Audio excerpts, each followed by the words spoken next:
Opposition leader Shahbaz शरीफ कहते हैं हुकूमत ने फलस्तीन के मामले पर कमजोरी दिखाई तो 22 करोड़ अवाम का हाथ और इनका गिरेबान होगा।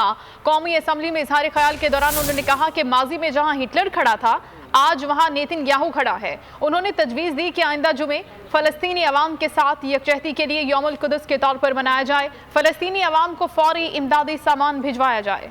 कश्मीर और फ़लस्तीन के हवाले से हमारी खारजा पॉलिसी के ब्रॉड पैरामीटर्स हज़रत कायदे आज़म के फरमुदात की रोशनी में तय हो गए थे। वहाँ पर जो कत्ल गारत का बाजार गर्म है उसको फिलफौर बंद कराया जाए और ये जिम्मेदारी आज इस ऐवान के तवज्जुह से मैं कहना चाहता हूँ कि इस हुकूमत के ऊपर सबसे बड़ी जिम्मेदारी है कि वो फिलफौर अपना ये काम शुरू करे और बाकी जो कौम का वक्त ज़ाया हो रहा है उससे बचे। इस मौके के ऊपर अगर कमजोरी दिखाएंगे तो ना हमें कौम माफ करेगी, ना हमें हमारा ज़मीर माफ करेगा, ना खुदाए बुजुर्ग बरतर माफ करेगा। अगर इस हुकूमत ने जरा भी ज़ौक़ दिखाया तो इनका गिरेबान होगा और 22 करोड़ अवाम का हाथ होगा। आइंदा जुमे को यौमुल कुद्स के तौर पर मनाया जाए और पाकिस्तान के अवाम से हम भरपूर अपील करें कि वो फ़लस्तीनी अवाम की भाइयों और बहनों के साथ पूरी यकजहती का मुजाहरा करें।